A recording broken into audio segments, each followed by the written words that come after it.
All right. Welcome to Coffee with a Purpose, everyone. Looks like we're starting to filter in person and online. Hope everybody had a good 4th of July holiday. Martin and others were reporting that downtown Natick was a ghost town, which is sad because of all the things Natick used to have, but maybe was good if people were getting out to do fun things. But anyway, our guest this morning is Tom Gilligan, another local artist. We had a wonderful conversation with Rob Dunleavy a couple months ago, and Tom's just had a very public part of his art, the poetry project out on the front lawn of First Congregational Church, and he's going to talk about that and all sorts of other things. But as usual, let's start by doing brief introductions of ourselves, so Tom gets a sense of who's with us. Why don't we start with the folks at MetroWorks?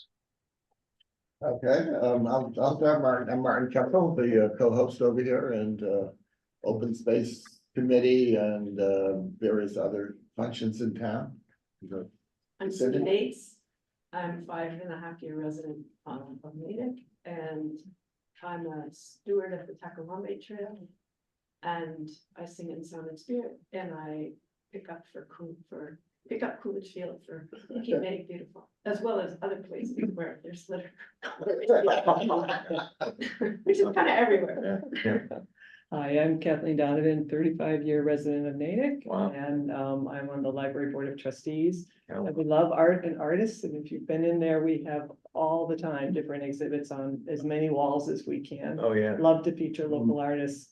And I also, along with Cindy, volunteer for Keep Natick Beautiful and pick up trash. Right. Yeah, I've shown some things at Morse. Yeah, Excellent. Yeah. Jane Ellen, I think. Yes, Jane Ellen Newman, she's great. Yeah, she's back from her injury. Yes, Yeah, yep, yeah. full speed ahead. Yeah. And Tom, you get to introduce yourself extensively when you start. Okay. We'll move on to the remote people now. Okay, Paul. Good morning. My name is Paul Peru. I'm the Director of Veteran Services for the towns in Natick and Dover. I'm also active on different committees in Natick, the Freedom Team, Black Lives Belong. So I try to stay active in the community. Many of my clients, my veterans, also belong to some of the committees in Natick. It's a great community, people, artists like yourself, and I do appreciate that. Thanks, Paul. Great. Bill. Hi, Bill Ramage. Active in my church, and I'm on the Community Preservation Committee and a trail steward. Work with Pat Conaway when I can, and interested in all things Natick. And welcome. Thanks, Bill. Tom. I am Tom Daly. I'm a 35-year resident of Natick. I'm a town meeting member and a member of Spark Kindness. And welcome. Thanks, Tom. Pat. Good morning. I'm Pat Conaway from Keep Natick Beautiful. Thanks, Pat. Carol. Morning, I'm Carol Berkowitz, and I've been a town meeting member, and I have been a special educator for 30 years in Framingham. Thanks, Carol. Sally. Good morning. I'm Sally Hopkins, and I'm part of Keep Natick Beautiful because Pat's my brother, and I don't have any choice. But no, I have lots of choices, and also just only 8 years in Natick, so I'm enjoying learning all about the artists and the wonderful environmentalists here. I do want to say Cindy Bates is helping keep the little beautiful garden at Spiritual Center very beautiful. So Cindy, that's one other thing on your card. And one other addition, and I'm also involved with Paul and others in the Black Lives Belong. It's a new group working for advocacy. Thanks. Great. Thanks, Sally. Anne. and or Annette, Natick Center. I don't know, my only creds are Natick Garden Club, and I guess now I'm an amateur rock excavator, so call me if you need any rocks excavated. It's a callback to anybody who joined early will understand that. Brindley. Oh, good morning. 25-ish year resident of Natick. Live near the high school. I'm town meeting member. And both my parents were artists, and big fan of flag and all of our local art here in Natick. I think we're quite blessed with that. So I'm happy to have you here today. Thanks, Brindley. Mark, want to come off mute and introduce yourself? Mark's a first time. Oh, I just got my, okay, I had to unmute there. Hi, Yeah. I'm Mark Hannawalt. I'm in Cambridge, and I got here about 5 years ago, and I'm not really happy here, and have not found a church that I like. And then I ran into the spiritual center out there in Natick. Is it Natick or Natick? Natick, yep. Natick, okay. I ran into the spiritual center out there with the open circle format, which I'm very much in love with, and I could not find that around Greater Boston anywhere. And so I found them, and then from them I ran into you guys, and I ran into Doug Hanna, and I can't believe what a great thing you have going here. And I find myself dreaming of getting to Natick, and but anyway, I can't I can't move right now, but I'm really happy to be here, so thank you for being here. Great, Mark. It's great to meet you. Sarah.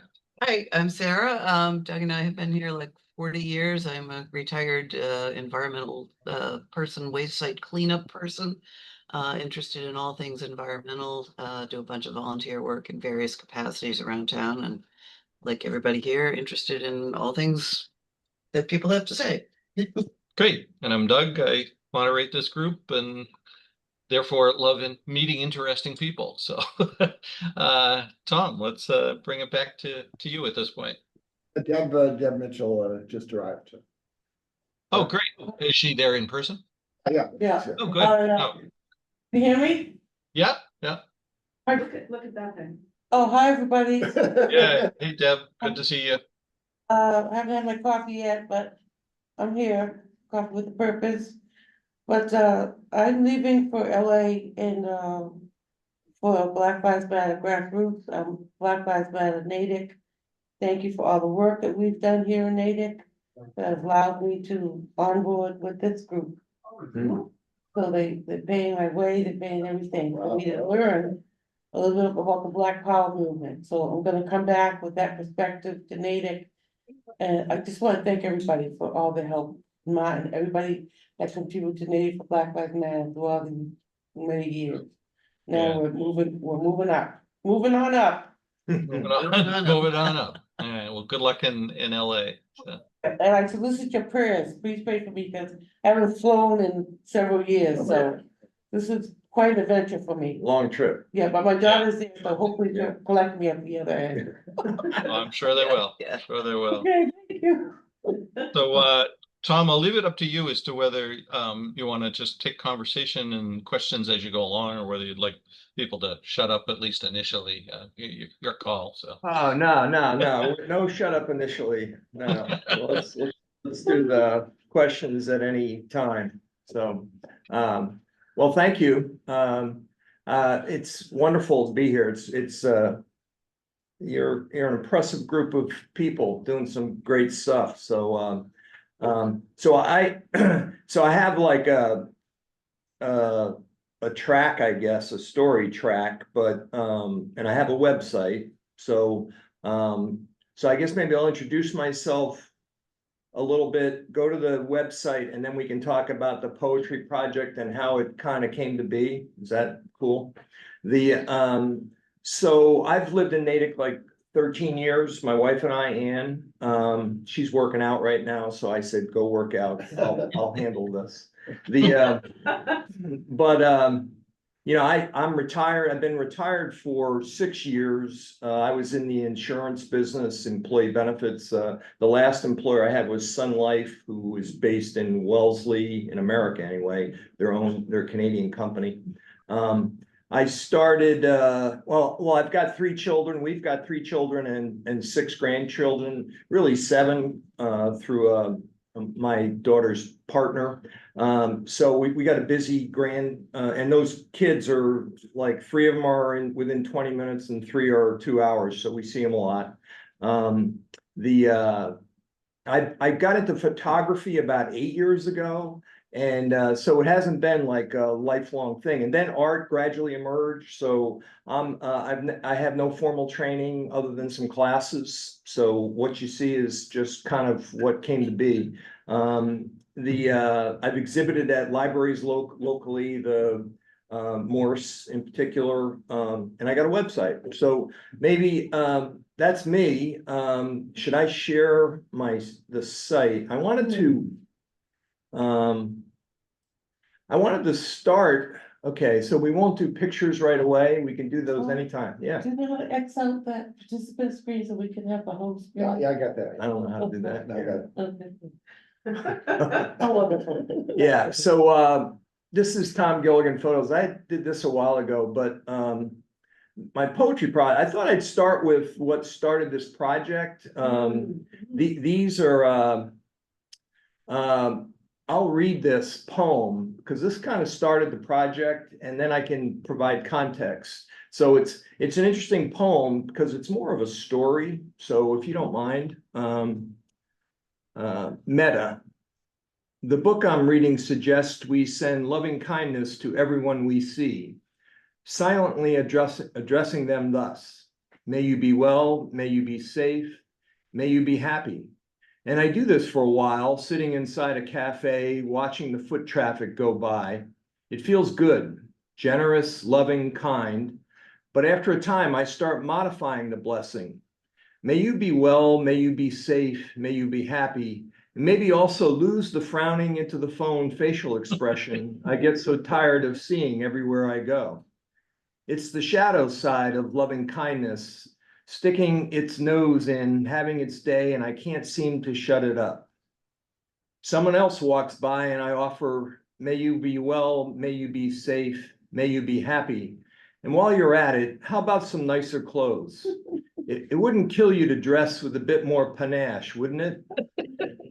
I keep on this way, dishing out blessings with a side of helpful advice, until I notice across the room 2 young women sitting side by side, talking quietly, in no need of either my good wishes or my corrective commentary. But then I see that one of them is crying, nodding her head when her friend says something, wiping tears from her cheeks with the palms of her hands. She pulls it together for a while, but then her face clenches and she gives in until her friend lays a hand on her shoulder and she can't talk again.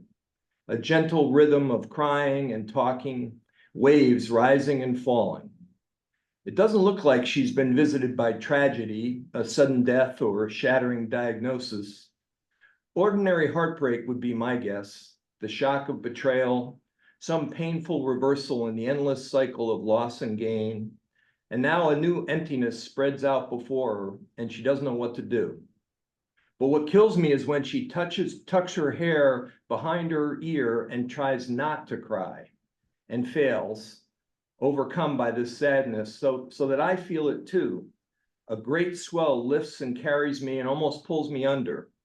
And then I'm in the thick of it, wishing her to be well, to be safe, to be happy, as if my life depended on it. Yeah, so I read that last November. That's this guy, John Brem, who's a poet. And I've met John via Zoom, and I mean, that's just really strange. I'd never read anything like that. I mean, it was kind of like a short story, more than a poem, but he's a poet. And what's that? How did you come across the poem? I came across the poem because I subscribe to Tricycle magazine, which is a leading Buddhist publication. And they were interviewing John because he's a Buddhist as well. And he had, so I have this, can people see this book? He created an anthology called The Poetry of Impermanence, Mindfulness, and Joy. And it's just a collection of great poems. And so, you know, I read that poem and I thought, all right, well, so I'll go real quick to how the poetry project started, and then I'll give some background. So I thought, boy, it would be great to share that poem with people. And then I came up with the idea of, you know, building, so that little page you're seeing there is 4 feet by 4 feet, and made it look like a book, tried to anyway. It was And very it's- effective, 'cause I saw it. Oh, you saw So it? I'm hearing it this morning through my ears, but I read it a week ago. Oh, great. Yeah. Great. The Yeah, I read it when it was up too, and I found it quite poignant in the moment next to the everything the church was doing on that Natick nights. I read it during Natick nights, and I thought it was quite incredible. Yeah, well, thank you. So all the poems that I pulled from came from John Brem's anthology. So there were 4 boards, and you know, so I just went ahead and built them. And you know, I was in the middle of, and that's part of the story, I guess. I was in the middle of a stem cell transplant, a major kind of recovery over the last I don't know. I've had this disease for 4 years, but this I just went ahead and built them, and I had a lot of time on my hands, and so I built them and painted them, hand painted them, and then I said, well, where am I going to show these? So I went to Heather Rockwood, who I know you've had as a person, an interesting person on here, and she suggested talking to Cindy at the church.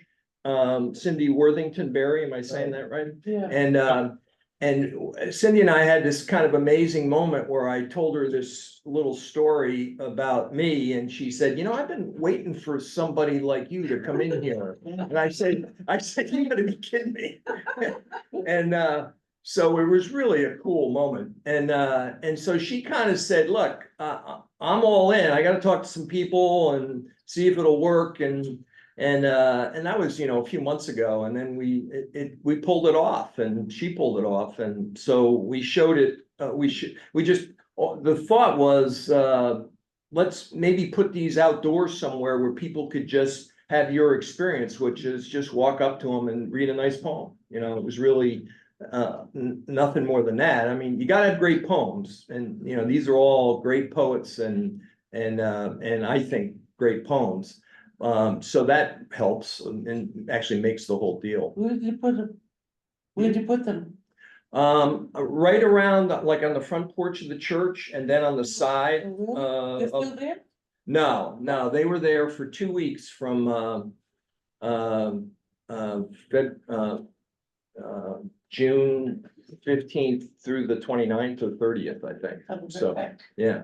So that's so any questions, more questions, or should I Doug, should I go kind of to the backstory on maybe a little more? Yeah, probably the backstory, although I do have to applaud you. It's like, so first off, full disclosure, when Cindy said she had to talk to a couple of people, I was one of the ones she talked to because I helped manage the building there.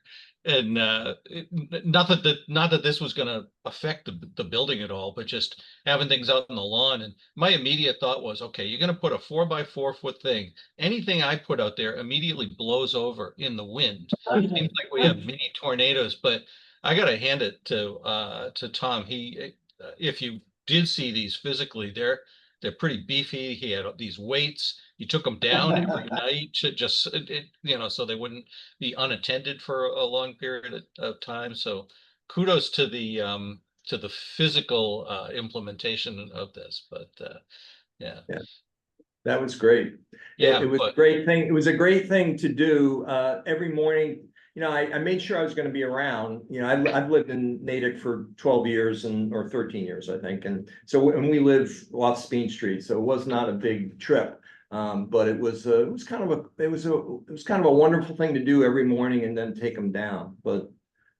So Paulie, for the backstory, maybe if you stop the screen share and then we can see you a little bit better too, unless there's other things immediately you want to show, but Sure, that's part of the backstory. Yeah, there you go. there you go. Okay, so when I was talking to Doug about what might be of interest, this kind of medical story I've got is pretty it's amazing from I guess a medical story about what we can do with medicine. I think so. I thought I'd tell you that my medical story about my stem cell transplant, and then there's another story about kind of my interior life story that that's pretty interesting too. That's the one I don't tell very often because we never get enough time to cover that because it's the stem cell thing is pretty involved, and I've told family and friends about it, and so I maybe I'll kind of get through the medical part, and you might find that interesting as well, but. So my medical issues started, so I've been retired for 6 years, but 4 years ago, as you might have heard stories about people, they retire and then they get sick. But I just started itching, all over the place. And I went through a year and a half of undiagnosed, or basically they thought it was allergies. So we bought new beds. We spent we did crazy things, diet, thinking it was allergies. And a year and a half ago, December or November of 22, my dermatologist finally took a biopsy and then immediately sent me to Dana-Farber. So this is going to be a big kudo to Dana-Farber and the doctors there. But in December, they diagnosed me and said, well, unfortunately, you've got this rare disease called Sézary syndrome, and 500 people a year get it in the United States. And so it's like, and it's not genetic, it's not environmental, it's just, okay, luck of the draw, man, you got this deal. And like, and then so what's that? And it's like, it's a skin cancer that gets into your blood. So it can then move around. And it's got, and then you get into the statistics that I read and were told were 30% of the people make it 5 years. So it was like 5 years. And that's not a good number, by the way, 30%. So we were a mess, my wife and I, and we went through in 23. We threw the kitchen sink at it with the three best, they said, the best drugs that could try to calm this down and get it under control. Because it is a manageable disease and you can, manage it with drugs, but none of them worked. So then in the fall of 24, am I right now?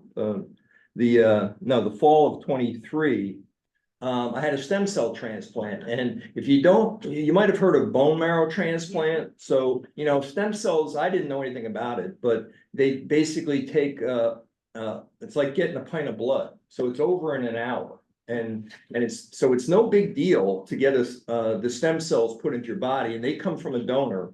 It's some young man over in Europe. And the only reason I know that is that I had to sign a release for mad cow disease. And so that was the tip off, because we don't have that here. And I asked my doctor, what is mad cow disease again? He said, well, it's when this disease eats away your brain and destroys your brain. I said, well, that's great. I didn't need to know that. But they have that over there. And my donor's over there, and there's a 2-year privacy on protection on that. So maybe the end of this year, I might be able to contact him. So they put that in there, but the process is, what they do is they close to eliminate your existing immune system. So all your white blood cells. So they do that with chemo, and so they get you in a pretty rough state. And then they put the stem cells in, which are then grow and become your new immune system. So you get a new immune system from somebody is really what you're getting. And so the next year, last year was dealing with that, and it was like a really rough year. I mean, just a lot of challenges because they're giving you really strong drugs to control this new immune system so it doesn't because it attacks your body, it doesn't think you're a foreign object. So it's all about managing drugs and being on drugs and all the side effects. And so I ended up on a thing called prednisone, which is a very common in addition to a whole bunch of other drugs, but that was one to control the immune system. And what happened is it was doing too good of a job. And in last November, they said the cancer's back. And I said, and that was a rough meeting because when the doctor, you've gone through this deal, which was brutal, and they said the cancer's back.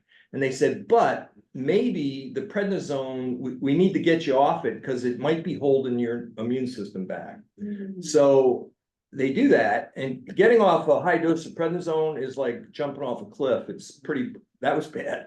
But then in December, I go back and they said, hey, you know what? It might be working. And then in January, they said, hey, it really might be working. And then in March of this year, so that wasn't that long ago, they said, you're in remission. So I'm basically sitting here today without cancer, and they're telling me I'm in, and he calls it deep remission. And it's just an unbelievable thing that they gave me a new immune system that now can beat this cancer, and my old immune system wasn't able to do it. So it's just kind of this really cool result of, and so when you hear stem cell transplants and Dana-Farber, I mean, they really do miracles. I mean, it was like, but it's a hell of a journey to get there. But I'm like in pretty good shape. I go to the only thing I'm doing now is because they eliminated my immune system. I need all my vaccines. Like I needed my polio shot. I needed, I'm gonna have to your mark, I'm gonna have to get a measles and. But they're like, well, that's a live vaccine. They're a little nervous about that one. But so that's so any questions about the medical part of this deal? Say, I walked in, I mean, and just looking at you, you are a picture of health. Yeah, thanks. Rosy cheeks and just really, you're just really, I mean, you see some people and they might be healthy, but they don't look it, but you look really healthy. Yeah. Well, thanks. I've been working out and, because once I got hey, it's working, I got into a regimen with a trainer, and I also went on a golf trip with college friends last month. Wow. And I worked on that and towards that. So yeah, I feel great. I still have some issues with stamina, but now it's just, well, is it the transplant or am I just because I'm 68 years old that I'm tired? So I don't mind that that part of it. Sarah, did you want to? So you had mentioned having to take medication to keep the new immune system from attacking your bodies. Is that something that will continue for the rest of your life, that you will have to keep doing that? Or is this thing, now that it's established, is it good to go? Yeah, that's a great question. I am currently off all transplant drugs. So I'm back to cholesterol and the normal, Prevacid, the normal stuff. But there's always a risk of what they call GVHD, graft versus host disease. Mm-hmm. And that's when the new donor, for whatever reason, decides to get aggressively attack. And for me, that'll probably show up in skin rashes and itching again. Mm-hmm. And that's what the prednisone was trying to fix last year. But this is so, I mean, they've been doing stem cell transplants for 30-something years, but it's still like a very inexact science. They don't know what could trigger it. Like I got GVHD last summer from my last COVID booster because it's an HRNA or mRNA vaccine, so it's got so it triggered something, and so they realized, yeah, we're not gonna give you another COVID booster for a while because it's messing with me, and so I gotta watch. I don't know what it'll be, Sarah, but I Yeah, gotta. no, I find that fascinating. I've sort of had in a way, kind of the opposite experience of you. I had sepsis where your immune system just ramps up and it's like undergoing friendly fire, and it happened very quickly, and they gave me steroids to suppress that. And Yeah, so yeah. it's just, it was a long Yeah. recovery, but here I am, and thank God for modern medicine. So Yeah, that's a tough, yeah, you get really good at, not just your disease, but you learn about a lot of other diseases, I don't know, with all my friends now, before we talk about anything, we talk about medical stuff, like. Oh, yeah. Well, which meds are you on? that's part of being That's the 60. age. I think we're both 68 too. Yeah, looks like Paulie's got his hand up too. Oh, gotta come off mute there, Paul. There you go. Find your story inspiring, Tom. I'm going through my own health issues, personal health issues. I'm a little bit older than you. I'm 73 years old. And I like what you said about training, exercise, helping your recovery, because I'm also a therapist. And one of the best healing methods for me and my clients is exercise. I'm 73. I'm in the gym 6 days a week. Wow. 6 days a week. And I saw a personal trainer yesterday because I injured my left shoulder almost a year ago, and I've having ongoing issues with that, my left arm and flexion. But anyways, it's better now. But I recommend to everybody, whether it's and Tom, you're going through both physical, which affects your mental health. It can't not affect your mental health, and I'm doing the same thing, and I work with people going through the similar things as myself as a therapist, and I kudos to you, Tom, and a job well done. And I'm 73. I'm in the gym 6 days a week, and guess what? Keep it up, brother. Well, Paulie, that's a pretty good lead in to there's a second part of this story which has to do with, I don't call it the mental part, I kind of call it the interior life part of the story, because what you go through, and everybody has been through a significant disease, or is in the middle of it, or knows somebody, but one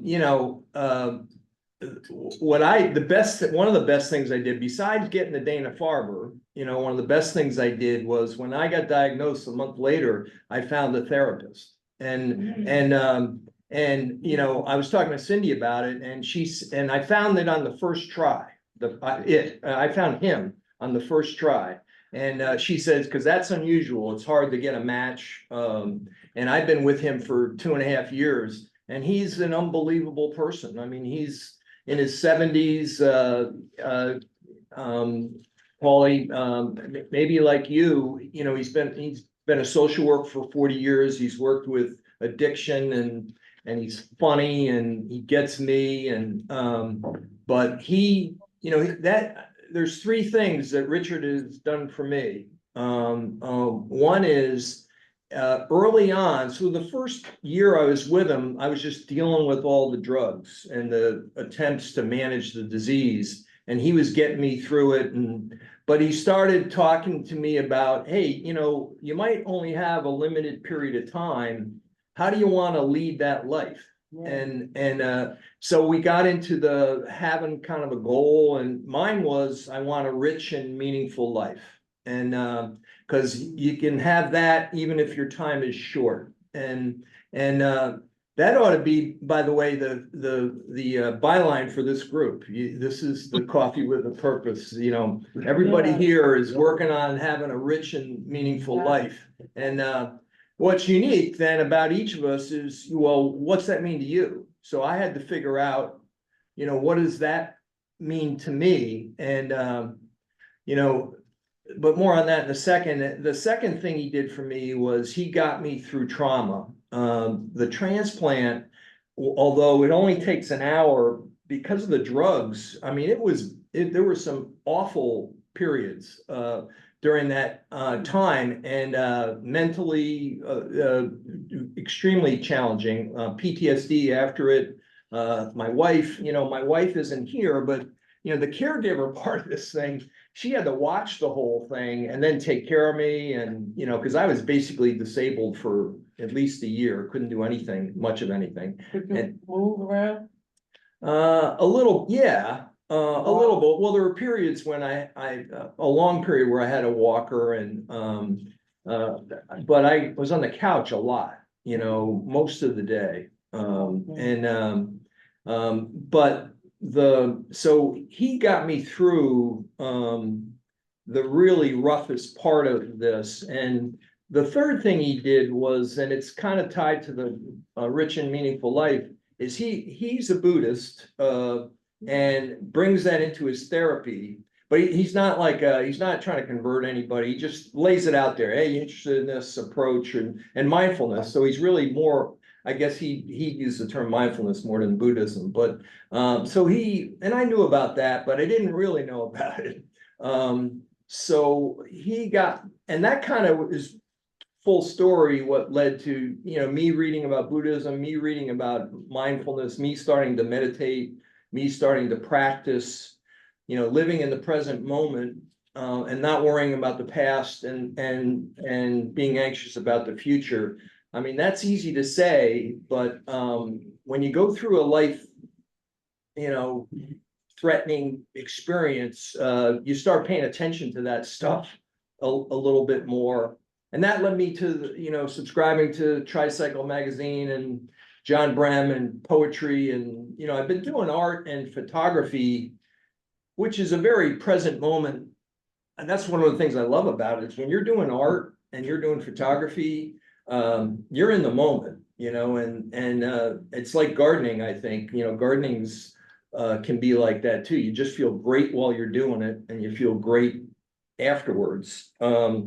So, you know, that's kind of how I got to the poetry project, and now poetry is a big part of my life.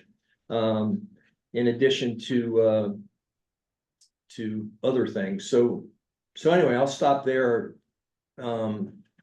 In case there might be questions or yeah. Are you writing poetry? You know, not much, but I'm thinking about it. Yeah, I'm thinking about that. That's in addition to art, I might start some of that. Yeah, John, yeah, that's a pretty good, I like words, and I would do it. Do you think, is there like art and poetry and anything first for yourself and maybe for others? I'm kind of queuing off your comment about mindfulness, and that it's the activity of doing it that's useful, pleasurable, satisfying to you. If it results in something that might be enjoyable or meaningful for someone else, all to the better.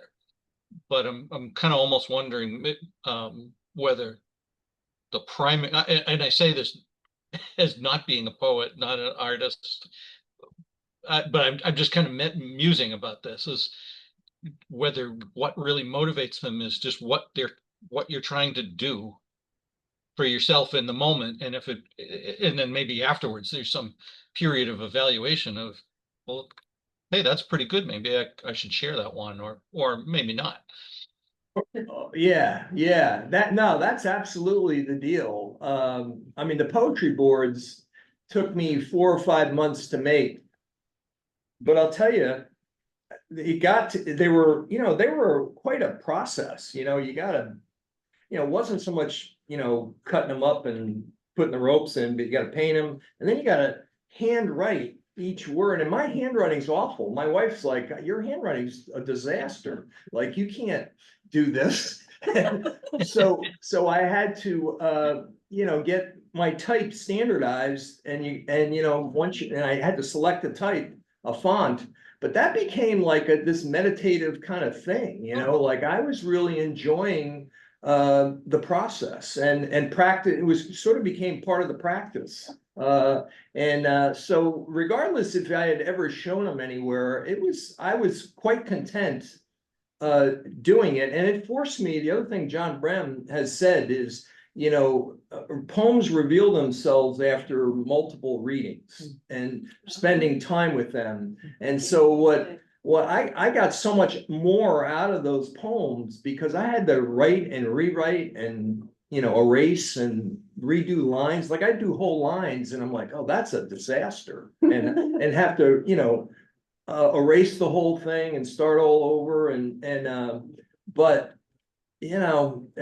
and with photography and art too, it's the joy of doing it, is the primary win, I think. And then you get to the point where you're like, all right, and I talked to a friend of mine who also does art, but she's just says, I'm not ready to share it, because we're all so concerned about criticism. And I read something that an artist said about, as an artist, you throw it out into the world, and if somebody, if it's good for somebody, that's all you need. You've really got to kind of adapt that attitude of not get too, but it'll never go away. You always want somebody to like your stuff, but you can't, I try not to let that be the barrier that, that's some good Buddhism stuff too about, all right, what's in your head about art?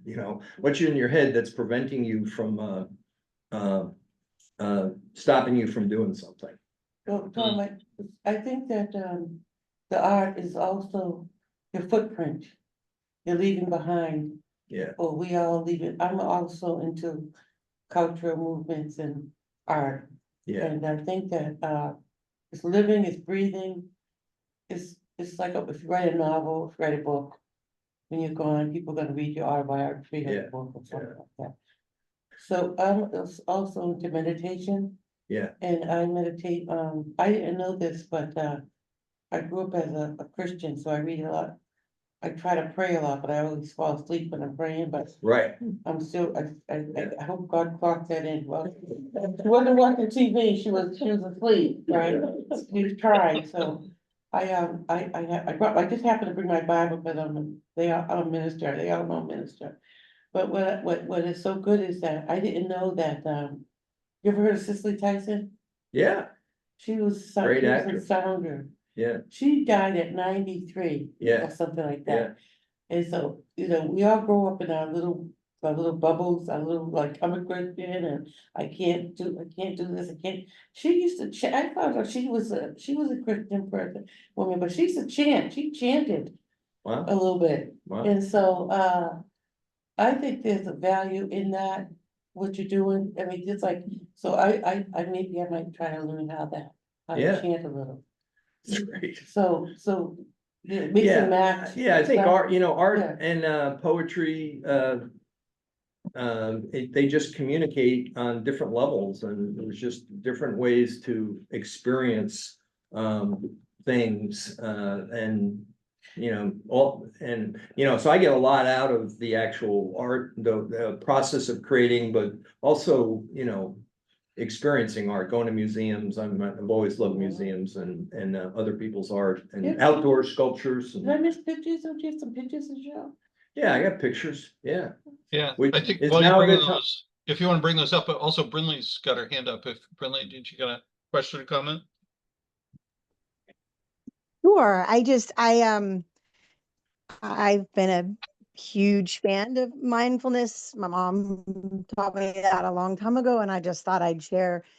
I've put in the chat some more basic links for it. that I've always appreciated. And then there's a Calm app that also talks about it. And at the bottom, I put my favorite author, Thich Nhat Hanh, who really does an amazing job. So that if anybody wanted to read about this, I highly recommend his readings.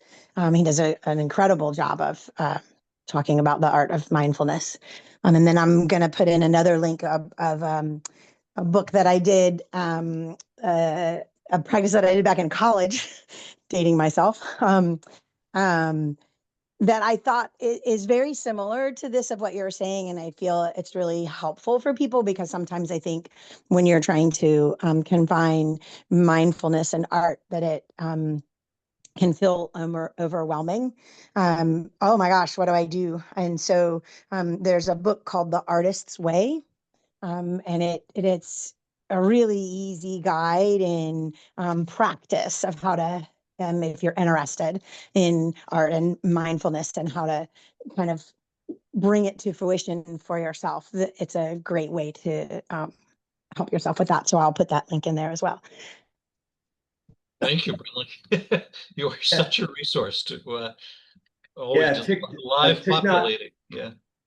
Thich Nhat Hanh is one of my favorites as well. He's an amazing person. Passed away, but Dalai Lama's turned 90 over the weekend. So that's that is an amazing human being as well. Yeah, Dharamsala. He's in exile. I don't see that picture there. Which one? The one that, yes. Yeah. Look at that. That's so beautiful. Yeah, these are these are photography. I got the poetry project. You want me to whip through some of these? Are you interested in seeing? Yeah, that some? would be awesome. And particularly, I know when I looked at your site earlier, make sure you visit at some point the mixing photos. I thought that was a really cool thing you were doing. Yeah, I'll show some of those. Can we buy these from you? Or? Yeah, I don't sell anything, but I can send them to you if you want them. So this is Dingle, Ireland. That Ireland's amazing. This is the blue hour up in the hour before sunrise in Portland, Maine. And there's a little bit later in the day in the morning, same place. Yeah. This is a few years ago. Oh, that's me. I'll move that other way. I thought it was a UFO. Yeah. Yeah, that's Noble Lighthouse in Paulie, did you say was it York? Looks like Christmas. Yeah, this is nearby. And I was waiting for snow to go get this, and just, was one morning, I said, all right, I'm gonna go get it. Where's that at? Near the Baker Free Library? It's on Elliott Street, on the way to South Natick. If you are going west, past the turn off to Memorial School, right after that is when the houses end, you'll be driving by houses, then all of a sudden you'll be driving right next to the river. And in that stretch, you'll see it. And there's a little place you can turn off that has you can have 2 cars parked. Yeah. Otherwise, you have to like glance at it as you drive by. It's a lake there? That's a river. River. Yes, the Charles River. That is Marblehead, I think. Sunrise, yeah. Oh, is that what it says? Okay, yeah, I'll read my own stuff. All right, yeah. Right. Oh, where's this? Cranes Beach. What camera do you use, by the way? I use a Nikon Z6, which is a mirrorless camera, but this was a morning and just beautiful light that morning. That's Camden, Maine. That was just Wow. that's down in the Bahamas. Yeah, that was a cool So you've been trip. to all these places. Had to be, right? Yeah, Take had the to be. pictures. Yeah. Can't teleport. Yeah, that's up in Maine. That's my buddy's house up in Peabody, Maine. Yeah, that's back to Cranes Beach. That was an amazing morning where just what was going on with the low tide or something. That's sunrise? Yes, that's sunrise. Yeah. Tom, do you ever think of photography as kind of shared art that, I mean, you're here as a skilled photographer, but also an artist, maybe deciding how to tweak some of the colors or light or not. But what you're starting with is what nature provided. I mean, why you took the picture in the first place was because it was kind of cool looking. Yeah. Where's that line? Are you trying to accurately capture what you're seeing, or are you trying to say something additional with it? Yeah, that's an interesting question that about manipulation, you know, like how much do you well, we'll show those mixed photos in a minute because that's the Yeah, there you ultimate go. that's the ultimate manipulation. But you know, I try to not do too much, you know, mostly cropping to clean up a picture but if the exposure's off and I want to, you know, get the light a little bit better, I might change things a little bit, but I'm not a big Photoshop person. I use Lightroom and I have some tool. There's a tool that gets your exposure right so the light is a little more balanced. So this picture here Yeah. is stunning because the sun is shining just on that red building. Yeah, and that's natural. That wasn't me. Yeah, that's that kind of thing. I would not. I don't know how I wouldn't know how to do it. Yeah, you have to do a composite. Yeah. Part of what made me ask the question is just that, you know, lately, there's been so much more experience of northern lights into more southern latitudes, including us. And yet, you know, you see the pictures that people take, and in fact, I think I've even seen this reported is, okay, they're not really going to look good to the naked eye, but just take a picture with your phone and they'll just pop right out there. So what the camera is capturing isn't necessarily what our eyes are capturing or Oh, seeing. yeah, cameras are amazing. Like I remember going to the Isabella Stewart Gardner Museum, and you know how dark that is if you've ever been in there. Yeah. And because it's sometimes hard to see colors but you take a picture of them with a good camera and without flash, and the colors, you know, you look at the camera and you go, I don't see that. And it's so much better with that because a camera can capture things in low light that your eyes can't. I think one thing people forget, because you just take it for granted, is a big thing with photography is composition. Right. It's no less than a painter with a blank canvas Exactly. that tries to figure out what to put in it and how to position it, what's in the foreground, what's in the back. You Right. make it be balanced, you make offsides. So I like to see the photographers get credit Right. for composing. So you chose to shoot it this way, Right. not a foot to the left or a foot to the right, not more sky, not, you know. Yeah, I more think ocean, it all contributes. it's so much like painting. I mean, it's composition and it's light, you know, are the two big. And with photography, what's different is the weather, which creates light. I'm just noticing the rock down in the foreground that's got sunlight on it. Yes. Yeah, yeah. What is it about art? I went to Latin school, which was one of the best schools in Boston. My mother was mad and I wanted to go to medical because I wanted to. I like the boys. I wanted to be with the boys. Yeah. I was in an all-girls school, but I'm just being funny. But the best class I took was an art class. Yeah. And I learned about Renoir, Monet.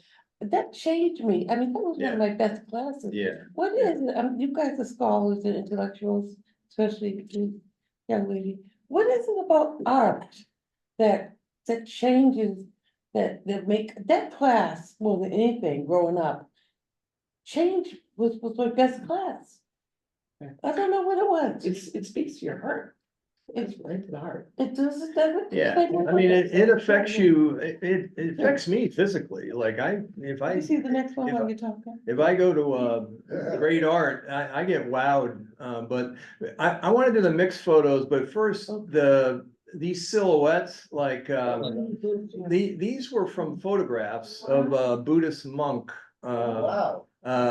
And I just painted them, so, but I want to show you what I did with them afterwards. So these are like 2 feet diameter on just plywood. And I just sort of pulled the silhouettes out of these photos that this Buddhist monk did from Nepal. And then Wait, can you, so you Yeah. made these or somebody else made these? I made You these. made these? Yeah, so I just I cut a piece of plywood and then I had a picture, like that silhouette is in a photograph Okay, of some children playing in the Himalayas. yeah. And I just, I didn't trace it, I just sort of, reproduced it with ink and Oh. paint. Uh-huh. And then I thought, kind of make it look like a camera lens. Oh, yeah. And I added a little Chinese token, that means, oh, I forget what that means, double blessing or something. And there's a couple Buddhist monks, and a bird in the Himalayas. You put these in libraries, you can go to libraries. Yeah, I did put this in Westboro Library. They showed this Yeah, in what about Westboro. the Wellesley Library? You should go there, they do. Yeah, I displays. did my mindfulness cards there. I'll show you those in a second too. But so what I did with the mixing of the photos is, do you remember those boys? Yes. This app The one you just showed us, yeah. allows you to it allows you to Whoa. combine photos, Yeah. and so I put them on that's a picture of Lake Champlain, a sun set over Lake Champlain. And then I took that the rest of that picture is cement over at Wellesley College. It's a shadow of snow melting and Yeah, it looks like. Yeah. Looks like mine. yeah, That is and then this is Wow. the background of these prayer guys, the monks, is a picture of a vase, vase in a museum. Well, I took a class at Danforth Art School, which is a great school, Yeah. by the way. And this woman Mhm. showed, it's a Photoshop app that shows you how to combine pictures. It wasn't that hard to do. So you mix the photos, one You photo just over the other? combine photos Yeah, and, okay. that background is a snippet from a painting in the Danforth Museum. Mm-hmm. And those are those birds from another painting. There's one I'm gonna show you in a second that I What's the love. background to that? That's a painting of just a piece of a painting From the museum? in the museum. And there's a photo of Wow, just I some love it. raindrops that I did. And yeah, that was over in Wellesley, just a bird on a branch. Mhm. Again with the vase in the background. So this is cool. So that's a picture of Chinatown, Boston, Chinatown. I did a little, Hunt's Photo does these photography workshops, and I Yeah. did one in Chinatown a few months ago, and I just overlaid the bird, and that's what that app does to it. So my only choices were the combo part, and then you gotta mess around with so there's another one, but I love how the black and white kind of pops through. Yeah, does it say something to you, like, when you look at it, what do you interpret from this picture? Well, I mean, The birds there's and a stuff. real Chinese thing going on here. Those birds are from the Himalayas. That's Chinatown. I don't know if you know the story about Tibet, but China took over Tibet and killed 1 million people, destroyed 1,000 monasteries, and Yeah. the Dalai Lama's sitting in Dharamsala, India, in exile, and the Tibetan people have been treated horrifically by the Chinese. So Chinese government, not the Chinese people. Yeah. But the mindfulness, I'll show you I did this, I created these cards. I brought them with me too. This is part of where the boards came from. When I was sort of working through, I created these quotes from like the Dalai Lama. I love this about Buddhism's not a religion, it's a science of the mind. Yeah. So it really is a lot about the mental Yeah. suffering we create for ourselves. This is a woman who's a teacher in Cambridge, Narayan Helen Levinson. Are those for sale, sir? Are those for sale? What you got there? No, I made them, but it was more for me. I used to put these, so I went to like 5 different libraries and we set these up. So, so I created these, cards and put them on, this little easel. But I did this for my own benefit on my desk, so I just sort of switched them out. So I did that. That's a drawing I did of that little squiggle is intended to signify what's going on in the young person's head, you know, that we just are messing with, you know, what we do to ourselves with all our worries. I love this one. The leaves fall and the monks sweep the path in the forest. Near the end of the long path, the monks can look back to the far end and see a new scattering of leaves already starting to cover their work. So it's sort of about impermanence, which is a big Buddhist concept of everything changes, everybody dies, you know, not get over it, but just, yeah.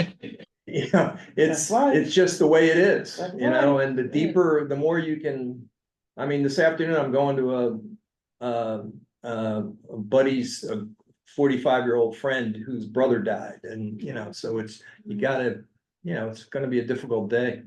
How do you, put the ink onto this paper? I print it out of my printer, and It just, looks like special paper? yeah, these, you can, here, I'll show you, pass these cards around. They're really nice, texture of, you can get those, Oh, yeah, they are sturdy. so anyway, I've done some,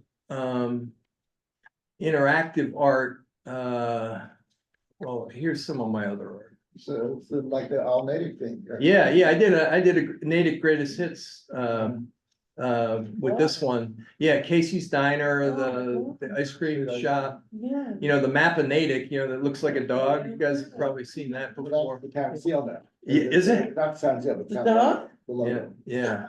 The town logo is the- Yeah, I did this kind of combo deal. Well, the town with. Can you explain that these are puzzle pieces that are cubes that people can rearrange there? Is Oh, that, Yeah, these were, I showed these at the Morse Library. These were puzzle pieces made of balsa wood. That yeah, so there's 6 sides. And I did a couple of, somebody you asked if I did poetry. So these are 2 poems I wrote. This one's interesting in the middle. I love a town where church bells ring on the hour, such a kindness out of the blue. Interesting story about that. It was actually right out in the square during my, it was in March or April, and it was an awful day, but this was probably the only place I could go to walk because I was really in trouble. And so Ann and I were out there, and it was just us, and the bells rang, and she turned to me and said, "I love a town where church bells ring on the hour." I said, "Wow, what a line." Yeah. You know, that's a pretty good line. So interesting, because, so I moved here from Roslindale, and I wasn't near any churches particularly. Yeah. But coming here, and then I moved here just before COVID, and I did a lot of work in my garden, and I remember saying to people, I just, you know, I love hearing the church bells. Yeah. So you know what time it is. I can be out on my trail on the CWAP trail, way up on Broad Hill, Yeah, and Yeah. it was like, it's, Yeah. 6:30 at night. No, it's a great feeling, you know. Of the Prairie Indians or the indigenous people here? Have you done any No. work with that? No, That might be something to consider. Yeah. Because we're a praying town with the Indians. that's right. Yeah. I've done some genealogy work, and I've researched that about Natick. So this is a poem I wrote about, what's the tree? Station tree. Station tree. Oh, that's pretty. Is there a station Oh, wow. tree? Station tree is amazing. If you haven't gone to see it, it's like 500 years old. It's up on the western line. What road is it on? Winter Street. It's on Winter. Winter, so, yeah, it's on Winter Street, and you can't miss it. It's right here in front of this, And it's very school. close to the road. Yeah, River and- School? right. What about wildlife, Natick wildlife, because we have rabbits. Natick has a particular bunny Oh, really? Do you guys do the bunny? No, no. Oh, we gotta find one. The, We got too many of them.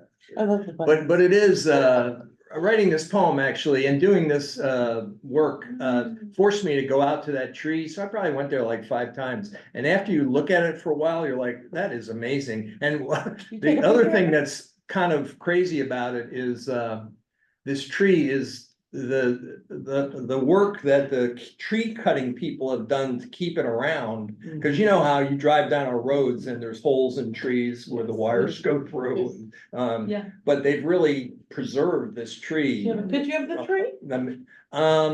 Somewhere, but not on the website. It's quite a deal. That's So, cool. so this. Thank you, because I actually grew up in Weston and I read about the station tree a couple of years ago. I think it was in the paper or something. And they didn't say what road Where it it was. I was. go on Winter Street quite a lot. Oh, yeah, you can't miss it. Yeah. I've been missing it. Friends I came love over, it. you'll appreciate I this, love yeah. that. The, Oh, these are my greatest hits. Yeah. I want to do, the more current one is Lunch. That's a beer label, out of, the Maine Beer Company. That's one of the greatest beers ever. But yeah, these are my, favorite logos from Food Days. As a kid, I don't know if you remember Yoo-Hoo and, Did you grow up in Natick? no, I grew up in New York. I went to high school in Hanover though, on the South Shore, but. I started with that's a church in, Austria, Oh, no. and a modern art installation. Yeah, it's pretty cool. That's, I did a lot of art for my grandkids, so that hangs in my grandson's, that's off, I stole Spider-Man, from, a comic book I have. I have a whole bunch of old comic books from the 70s.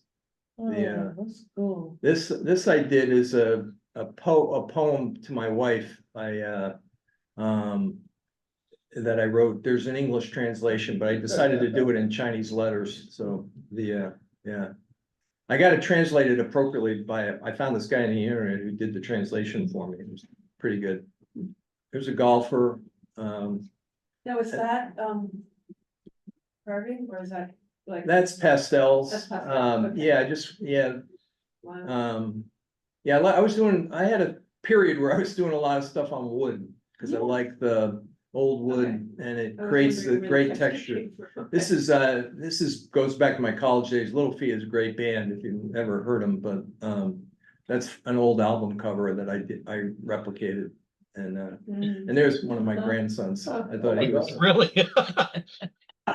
that kid's a mess, but yeah, he's 10 now and he's a great kid. Well, I feel like I've exhausted everything I got here, so I'll stop sharing maybe.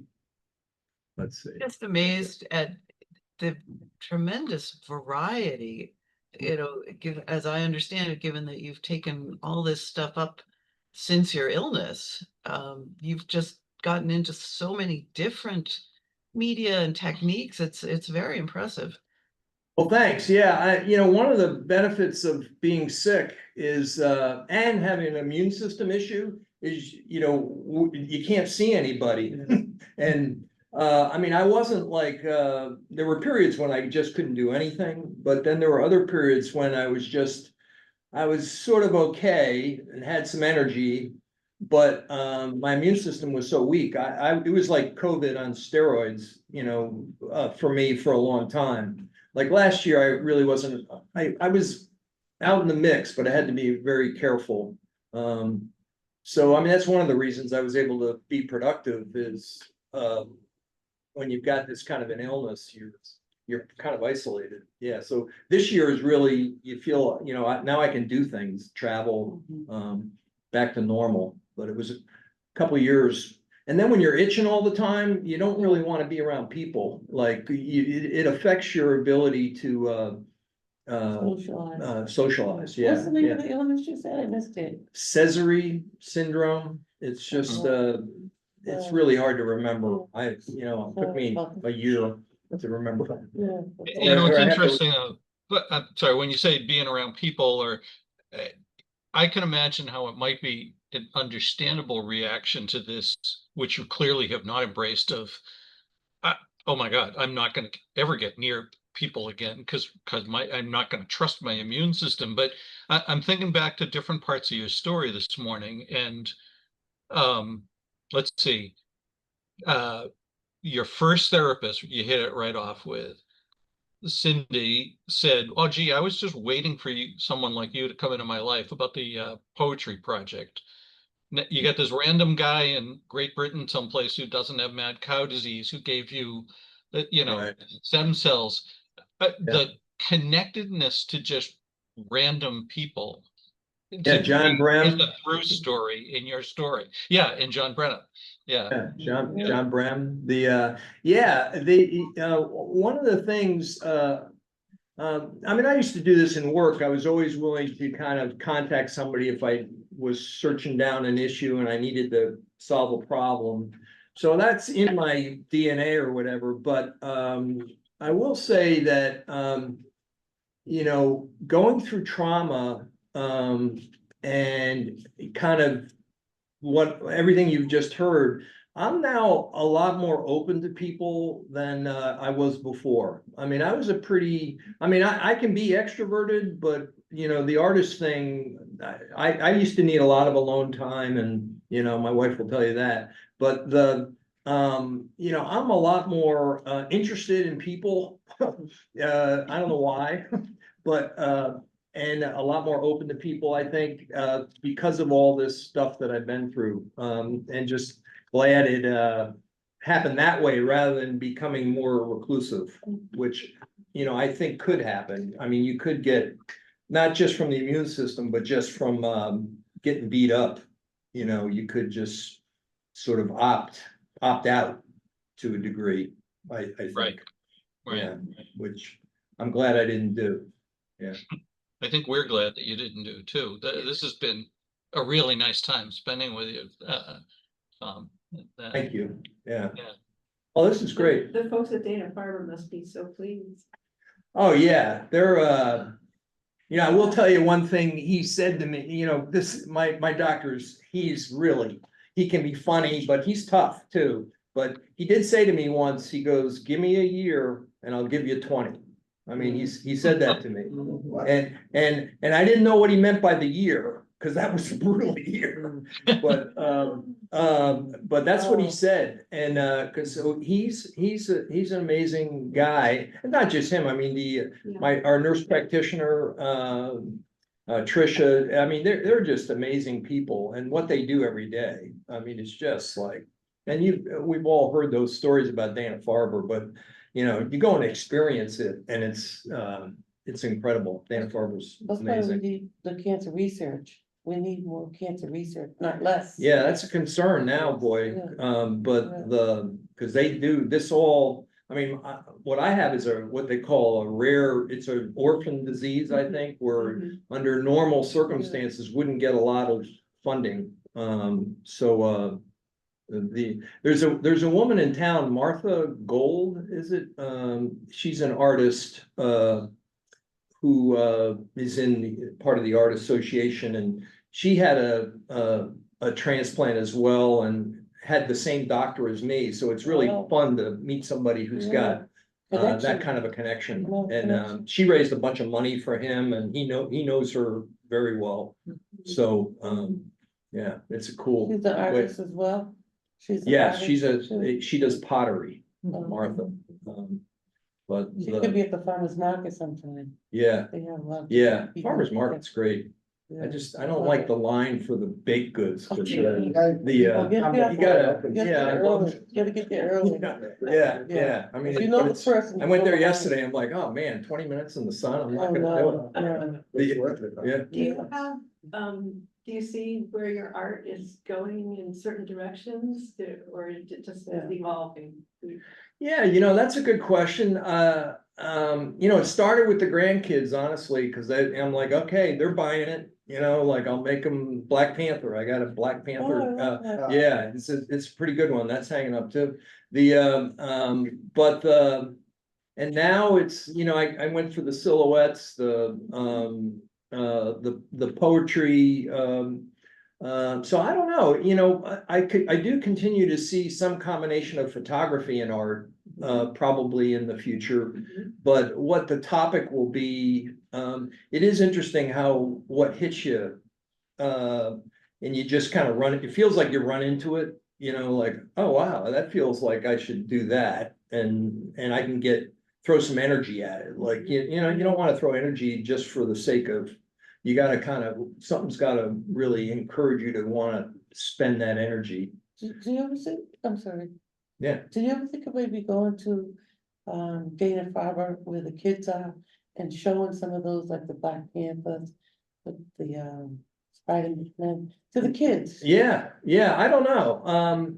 No, well, cancer they have some, Yeah. I did look at sharing art and Yeah. stuff, and they have a thing, patients can't bring art. They have art, but I think they might have gotten overwhelmed at some point with art, wanting There's to. different people So coming in. I really don't know the way in, Yeah, right, to right. answer your question. Anytime you wanna come sit with me at the farmer's market, I work with the kids. Oh, okay, Welcome being yeah. and show. I mean, I love the Cause farmer's the kids market, love, yeah. the kids love art. I Yeah. mean, and even do teach any of your art, how to paint, to teach. No, them. no, no, Think of that. I'm doing a photography class at Westboro Library, Okay. about what we were talking about, because the woman there said, hey, can you do a non-technical, like no f-stops? When is that? When are you gonna do that? When? I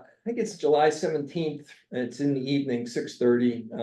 But I'm gonna talk about light, weather, composition, and like 10-15 minutes, and then I'll probably do a lot of what I'll show a lot of those photos, and then I have some other photos about just like how I got, what do you think, this one or this one, which is, that kind of a Oh, that's cool. composition. Right. Because the way you figure, and this is my honest opinion, the way you get good at photography is just take a lot of pictures and you develop you develop your eye around composition by just internally saying, that look better than that?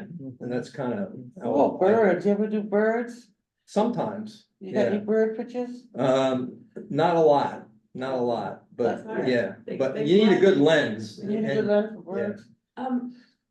When you said you have a mirrorless camera, does that mean what you see through your lens is exactly what's gonna be in the? Yes. Okay. Yeah, because the original cameras have a mirror in it, and that click sound, it's really the mirror flipping into place. Okay. And so your image is reflecting off of a mirror onto the plate that captures the image. Whereas the mirrorless is straight on. The receptor of the image it goes right in through the lens without a mirror. Okay. And I don't know, there's a Which one technical does that? reason why, this is why I'm not giving a technical class, because I don't know the answer, but there's a technical reason why it provides slightly better pictures, but So are you using film or digital? digital. Okay. Digital, yeah. And I mean, digital, like I'll tell people, when I do a photography, when I go out to shoot, if I take 100 pictures, 10 at most are keepers. You just waste. It's not wasting, but I can't imagine being a film photographer and with that kind, you'd go broke, and so it really has allowed you to just shoot. But that makes editing really important. Like, just go, and for me, the first pass is the keepers. I get rid of, you get a group of keepers and then you start messing around. But you got to first decide what's worth it after you shoot. So you must learn how to manage how to backups and saving and devices Yes. and storage and. yes. That's a whole thing. That's a whole thing. Yeah. There used to be a photography school in Waltham. Yeah. And when I retired, I took a couple classes, and that's what this is. This thing here is, I have all my whole computer backed up on this hard drive. And And, but and organizing like after every shoot, like storing your photos and, I use Lightroom and they taught me Lightroom, so I use Lightroom. So, yeah, I mean, you don't have to go that far, but there's some basic, practices that are smart if you want to take photos, even if you're using an iPhone, you gotta put them somewhere. But, I probably got 30,000 photos in my deal here, but they're organized, so I can get to them. Do you see Black Panther? Do I? Do you see that one? I don't know where Black Panther is, but I'll tell you what, I'll get a picture and I'll send it to I you. have my email. All right, okay, I'll send it to you. I'm prepared. Yeah, I can no, prepare. that's one of Well, my, I want to Yeah. just jump in for a second because I know I mentioned at the outset, I have a hard stop at 10:30. You guys can continue to chat, but Tom, I just want to thank you again for coming and sharing your art and your life story with us. It's just been fascinating, and I know I put you on our Coffee with a Purpose mailing list a few weeks ago, so I'm hoping you'll come back for some of the other interesting speakers that we have in the future. Just a real quick thing on that, since I always like to kind of keep people apprised of the schedule. Next week we're going to be going back to the farm again, not the Natick farm, which we really enjoyed last week, I guess it was, but the farmers, farmer something, yeah, out of Springfield, which is a farmers run by immigrants and supportive immigrants. Because of that, it actually won't be a recorded session, but that's a fascinating story in and of itself. And then we're going to have a field trip the following week to an amazing downtown garden that some of you have perhaps seen before. So Carrie Buckfield has arranged that for us. And just going 1 week ahead, just to kind of start to air this a little bit, the last Monday in July, we're inviting Paul Joseph, who runs MetroWorks, where some of you are, to be our featured speaker, to kind of celebrate everything that Paul has done with MetroWorks, to get his thoughts on a lot of other things that he's been involved with the town, and also kind of bittersweetly to commemorate or celebrate that unfortunately that for the time being will be our last in-person session at MetroWorks. Paul will be telling us about plans that he has for that facility or for his exploits, and that's not going to be available to us for in-person. We will work hard to figure out a new solution for the fall, but I'd encourage folks like myself, who are almost always remote, to consider coming in person on the 28th so they can say hi to Paul. Kathleen Donovan at the library has offered to get a card for folks to sign, thanking him, that hopefully if people come to the garden tour, they can sign it. Or Kathleen's going to arrange some hours at the library that people can come by and sign that card. Happy to take contributions if anybody wants to contribute to a thank you gift for Paul. But I will shut up at this point in case you guys want to continue to chat. But again, Tom, thank you so much. It's been a great. What a great group. Thank you. Thanks. It's Thank you great, very much. wonderful to be here. And I'll try and dip in on this. This is quite a group. Yeah. And the garden trip sounds really cool. It's the the most Yeah. amazing garden. We've been there. We went, it was our first Yeah. in-person event after everything shut down for COVID. And we figured, Yeah. oh, it's an outdoor event. We can all get together, but not be too close together. And we went to this garden and it is just stupendous. I highly recommend it. We 3 blocks away, yeah. Oh, okay. really, Good. we joined Tower Hill out in Worcester. I mean, I'm not, yeah, Boylston or wherever it is. I mean, that's a crazy good. That's place. beautiful. Yeah. Yeah, so we're fans, so you might see me at that deal. Yeah, thanks. Yeah, I'm great, so thank you very much. Okay. Yeah, Thank you. yeah, yeah. Thank you. Thank you. Thank you for coming. All right.